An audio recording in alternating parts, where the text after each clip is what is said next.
Fala aí galera, beleza? Professor Wander Júnior aqui na área do canal Gil Sertão com mais um assunto interessante.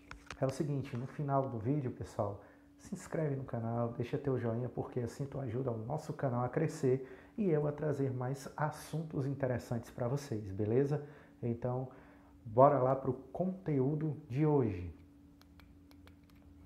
É o seguinte, pessoal, nós vamos falar da estrutura fundiária no Brasil.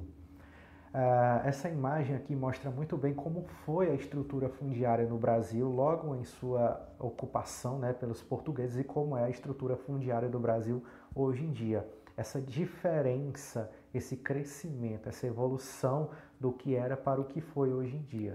Para a gente entender melhor, nós vamos ver a origem da estrutura fundiária brasileira. É o seguinte, denominamos estrutura fundiária a forma como as propriedades rurais estão distribuídas segundo suas dimensões. A atual distribuição desigual de terras no Brasil é resultado do processo de ocupação de território e das leis de acesso às propriedades agrárias. Isso desde aquela época do Brasil colônia. Era muito complicado a ocupação no Brasil e a distribuição dessas terras igualmente, né, igualitariamente, porque havia muita controvérsia sobre isso. É o seguinte, a primeira forma de acesso às terras no Brasil foi através das capitanias hereditárias, sistema de administração territorial criado pelo rei de Portugal, com o objetivo de colonizar o Brasil e evitar invasões estrangeiras. Tinham esse nome porque podia ser transmitidas de pai para filho. Observação, o filho tinha que ser homem e primogênito.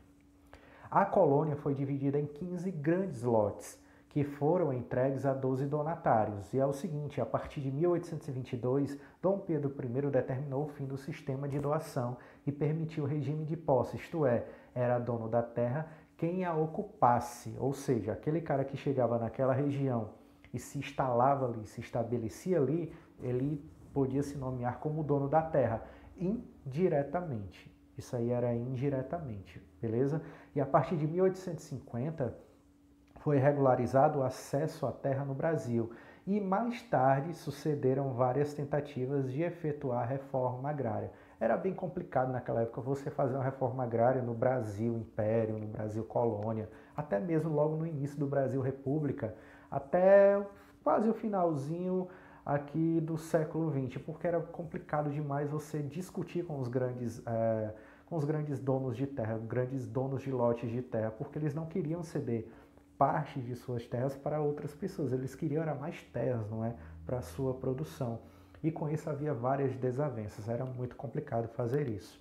E é o seguinte, pessoal, essa lei das terras de 1850, o Estatuto da Terra, foi a lei das terras promulgada em 18 de agosto de 1850, que praticamente instituiu a propriedade privada de terra no Brasil, ao determinar que as terras públicas ou devolutas só poderiam ser adquiridas por meio de compra.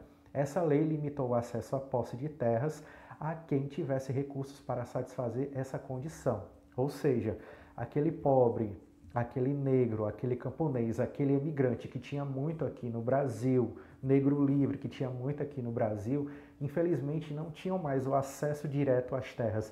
Eles tinham que ter uma determinada quantia para comprar uma determinada quantidade de terras.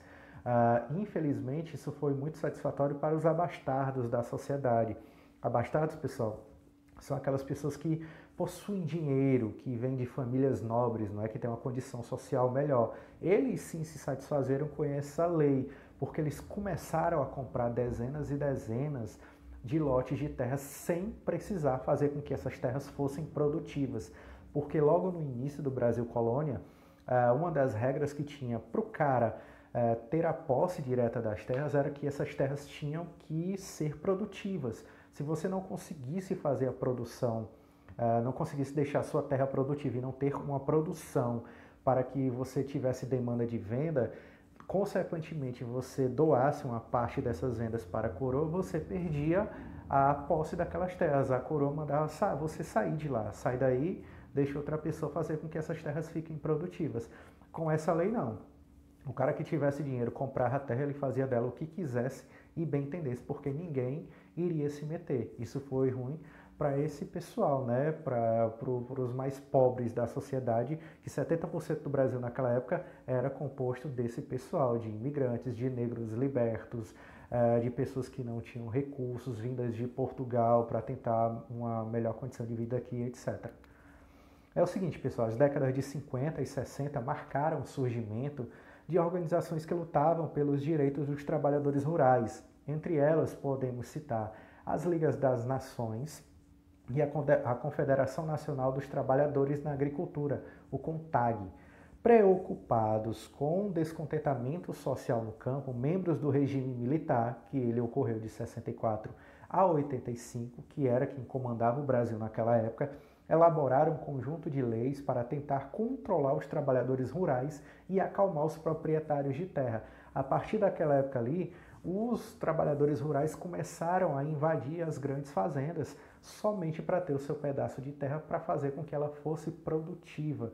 E os grandes donatários de terra, os grandes proprietários não gostavam muito disso não. E para apaziguar os dois lados, porque o governo militar naquela época não podia somente preferenciar um lado, ele tinha que ter uma balança igual para os dois, né? Ele criou certas leis, e essas leis diziam que esses trabalhadores rurais só poderiam ter acesso àquela terra daquele cidadão se ela não fosse produtiva, não tivesse nada nela, ou seja, não tivesse nem gado. Se ela tivesse lá, a Deus dará, eles poderiam chegar, uma parte dela seria ocupada por eles e o governo fazia o repasse devido da quantia que aquela terra valia, né? Mas sabemos que nem sempre o valor que o governo repassava é o valor real daquelas terras. Por isso que vários donatários de terra, vários proprietários não gostavam disso. Esse daqui é o Estatuto da Terra, pessoal, de 64. É o estatuto que foi criado pelo regime militar com alguns adendos, com algumas restrições, algumas devolutivas e etc. Ele está disponível na internet para vocês lerem. É só você pesquisar na internet. É interessante para você ter consciência como foi feita a distribuição das terras naquela época, né? E para quem a balança pesava mais, para quem a balança cedia mais.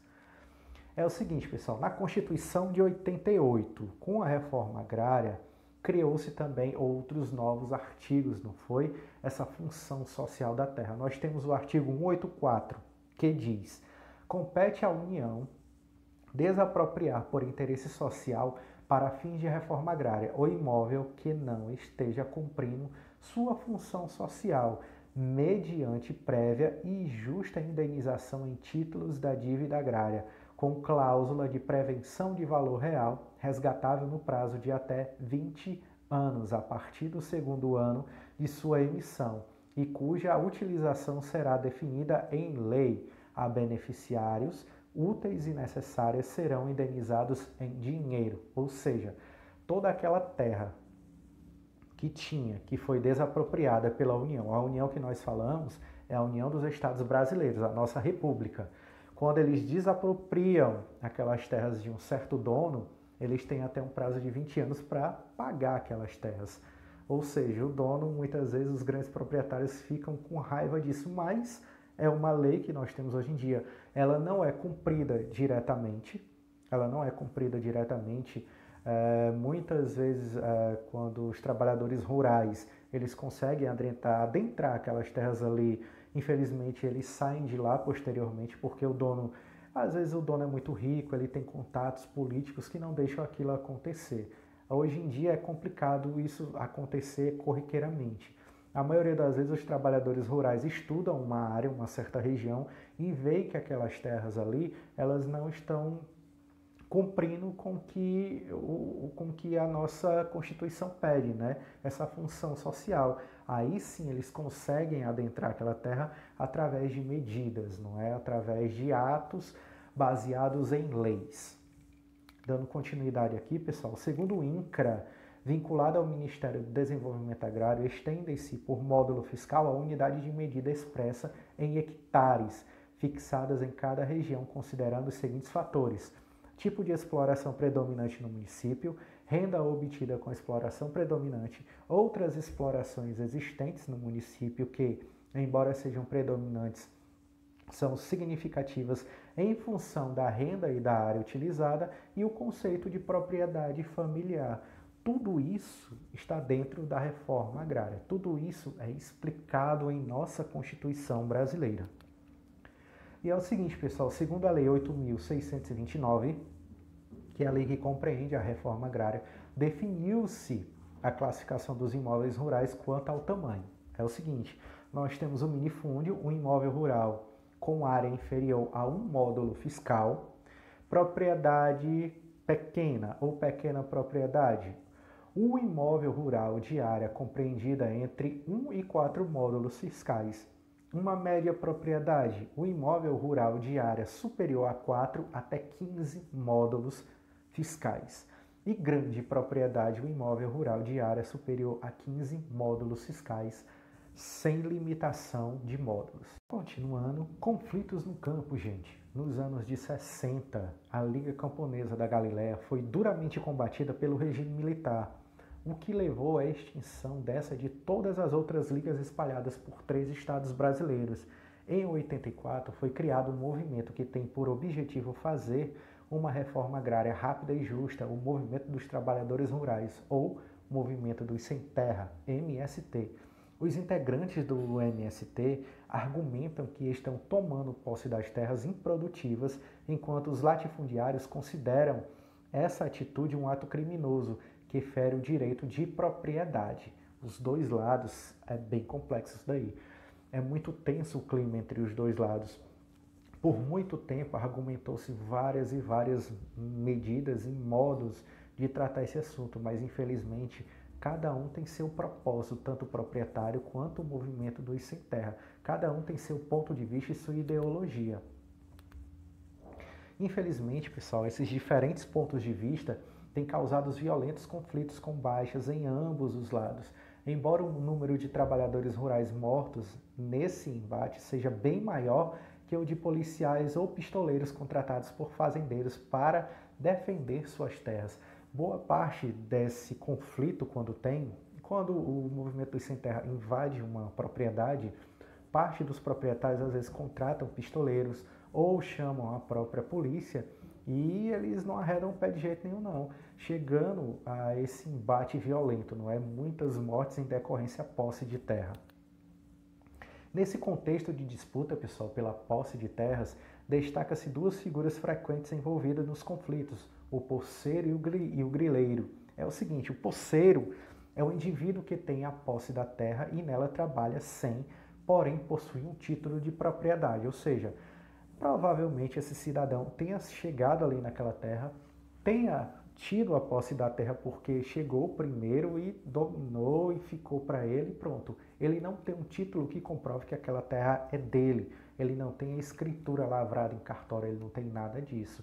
Já o grileiro, pessoal, é uma pessoa que toma posse da terra de outros, usando para isso falsas escrituras de propriedade. Na maioria das vezes, dos grandes proprietários, é isso que acontece. Esses grileiros, esses caras fazem um estudo de uma região, eles veem as propriedades que não têm escritura, forjam uma escritura, fazendo com que aquela pessoa se aposse de uma terra que já tem outra pessoa morando há muito tempo, fazendo com que haja esses embates. E é o seguinte, mais de 50% dos conflitos no Brasil ocorrem nas regiões Nordeste e Norte. São regiões de grande concentração de propriedades rurais e de imóveis improdutivos, onde muitas vezes a polícia é mal preparada e mal equipada e os latifundiários impõem sua vontade e lei. As relações do trabalho no campo, gente, segundo o PNAD de 2013, cerca de 18 milhões de pessoas, o equivalente a 19,9% da população brasileira, encontrava-se ocupada com atividades agrícolas, trabalhando na agricultura familiar e na agricultura patronal. As principais relações de trabalho encontradas são trabalho de assalariados e temporários, que é essa relação mais comum do trabalho na zona rural brasileira, o arrendamento, que é uma fórmula de utilização de terra destinada ao cultivo, à pastagem, que o proprietário arrenda, aluga a quem tem capital para explorá-la, ou seja, ele tecnicamente tem que pagar ao proprietário o aluguel daquela terra dali, né? Arrendar é o mesmo que alugar. Escravidão por dívida, que é a forma de trabalho na qual a mão de obra é aliciada com falsas promessas, é aquele cidadão que sai da sua residência procurando um trabalho, chega outro cara lá, faz 1001 promessas, ele chega naquele local lá com 1001 planos, só que infelizmente o cara tem que pagar sua estadia, o cara tem que pagar sua comida e fica endividado. É uma bola de neve que nunca se acaba, ele sempre tem que pagar aquilo, todo mês ele tem que pagar. O que é que acontece? Que nunca no final do mês ele vai ter dinheiro para suprir a dívida que ele tem. E ele fica lá escravo, preso naquelas terras ali sem poder sair. E nós temos o trabalho familiar, realizado geralmente nas pequenas e médias propriedades rurais de subsistência. Nós temos a parceria, que é uma forma de utilização da terra em que o proprietário dispõe de sua terra para um terceiro, o parceiro que a cultiva. Nesse caso aqui, muitas vezes essa parceria, ambos dividem as despesas e custos, diferentemente do arrendamento. O arrendamento o cara só aluga e ele quer o aluguel das terras. Na parceria não, eles dividem tudo, tanto lucros como despesas. E nós temos o trabalho infantil, que embora seja também proibido por lei, o trabalho infantil ainda é utilizado no Brasil. Gente, o Brasil demonstra uma das estruturas fundiárias mais desiguais do mundo. Segundo dados do último censo agropecuário, em 2006, revelado pelo IBGE, o Brasil registra 0,854 pontos. Representa a máxima desigualdade. O Nordeste lidera a estatística negativamente, estando no estado de Alagoas o maior índice de desigualdade, com 0,871. Quase chegando a 1, que é o máximo da desigualdade, não é? E foi isso, pessoal. Esse foi o nosso assunto de hoje, o nosso conteúdo de hoje. Não se esquece de se inscrever no canal, deixar teu joinha, beleza? Até a próxima. Valeu, gente!